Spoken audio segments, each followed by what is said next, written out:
kapuso, ramdam niyo na ba ang lamig ng simoy ng hangin ngayong holiday season? Ang perfect na panghanda para sa ganitong okasyon, naisip niyo na ba? Nako, akong bahala sa inyo dahil sagot na namin ang dagdag na panghanda ninyo para sa Noche Buena. Ang una sa listahan, ang simple and deadly pero talaga namang yummy pares ng power couple na sina Mark at Ella. Hindi po siya katulad ng typical po na natitikman natin pares na malapot. Malasang-malasa na po siya na hindi niyo na po kailangang lagyan ng condiments. By 6 AM po, nagpapakulo na po tayo ng ating buto at laman at ang ating taba po. Para po talagang masigurado nating malambot ang ating karne na isiniserve sa ating mga customer. 95 pesos lang ang regular pares with rice nila, habang 100 pesos naman ang pares mami. Malambot po yung yung karne niya po. Tapos yung sabaw niya po malasa. Talagang puro laman, solid. At para mas tangkilikin daw ang paresan ni Mark at Ella, naisipan nilang idagdag ang pakulong putok-batok na lechon pares. Mabibili ito sa halagang 130 pesos na may kasamang kanin na rin. Everyday po, nagpe-prepare kami ng 5 to 10 kilos ng lechon. Ang sekreto po sa pagpapalutong ng lechon, tutusukin po ng mabuti yung balat, tapos papahiram po ng asin. Mula sa kinikitang 2,000 hanggang 5,000 pesos kada araw noon, ngayon ay kumikita na sila ng 3,000 to 7,000 pesos kada araw dahil sa bestseller nilang lechon pares. Dahil sa social media, mas nakilala raw sila. Kaya kung dati ay tayuan lang ang customers na nagda-dine-in, ngayon ay lumawak na ang dining area nila at pwede nang kumain ng nakaupo. Nakapagpundar na rin sila ng arcade business mula sa kinikita sa Pards Pares. Nako mga kapuso, lubos-lubusin na natin ang paghawak sa batok nyo dahil ang next sa menu natin ay ang pares mula sa Valenzuela City. Pag sinabi kasing pares, petsa de peligro ng mga manggagawa, ng mga empleyado, mga riders, na isipan po namin magtinda ng pares. Kasi nga, 45 pesos, 60 pesos, 70 pesos, mayroon ka ng ulam, may kanin ka na. Tapos unlimited sabaw. Gaya ng nakasanayang parisan, nagsimula lang si Bobby sa pares gala o yung parisang nasa motor lang. Katulad ng ibang negosyante, nag-isip din daw ng mga pakulo si Bobby. Doon pumasok yung unlimited taba, kaya mas pinatok kami ng tao. Nag-start kami mga 7 kilos. So, naisip namin yung mga bagnet, chicharon bulaklak, i-combination mo siya doon sa lasa ng sabaw. Tapos, naglagay na rin kami ng bulalo, special. Naibebenta ni Bobby ang kanyang iba't ibang pares mula 30 hanggang 159 pesos. Ang dating cart ng pares ni Bobby, unti-unting naging kainan. Inayos na unti-unti. Nagpagawa na kami ng cart, paayos na kami ng mga ilaw. Unti-unti, doon na rin kami nagluluto, gumawa na rin kami ng mga pugon. Maliban sa malupitang menu, ginamit na rin ni Bobby ang social media. Ngayon, natuto na rin din ako mag-vlog kasi ito yung pinaka-libreng paraan ng pagpopromote ng sarili nating negosyo. Kaya ang resulta ng kanyang mga pakulo? From 5 to 7 kilos, ngayon parang 100 to 150 kilos. Masaya kasi kumikita na tayo ng mga 80 to 100,000 a month. Bonus na rin daw ang narating ng kanyang negosyo. Nakapagpundar kami ng isang sasakyan na gamit namin dito sa Parisan. May puhunan pa ako sa pagbebenta ng mga motorcycle, may big bike ako. Tapos meron kaming farm.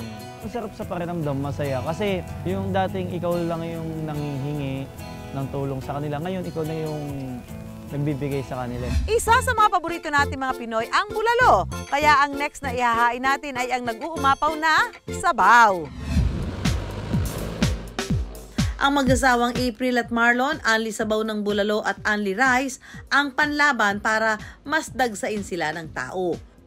Nag-start po yung 99 pesos na unlimited rice. Doon po yung tuloy-tuloy na yung pagtanggap ng market. Kailangan namin bumili na ng mas madami para po mas makatipid kami. Pero bago mapunta sa food business ang dalawa, maraming negosyo raw ang sinubukan nila. Yung indoor playground, pero Ano po tayo, tinabahan po tayo ng pandemic. Magi ang mga napundar nilang franchise food carts, isa-isa na rin nagsara ng dahil sa pandemya. isa lang po yung natira doon sa mga business na naipundar po namin. Yung isa po na wala sa mall.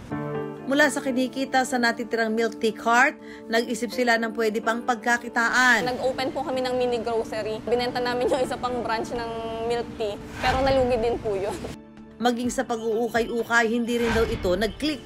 Inabot po talaga ng milyon, ma'am. Sobra akong nalungkot. Sobrang habang panahon din po kasi nung perang yun bago ko po nakuha.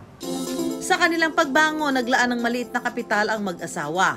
Dahil nga po meron na naman kaming pwesto, meron na rin po kaming mga gamit. Nagsimula na lang po kami dun sa mga ingredients na 10,000, less than 10,000 lang po. Hindi nga nabigo ang kanilang pakulo sa kanilang bulalo. At hindi na lang ito tinangkilik, binabalik-balikan na rin. Kumikita po siya ng nasa 100,000 pataas po per branch. Ang simple at sulit nilang bulalo talaga namang may ibubuga.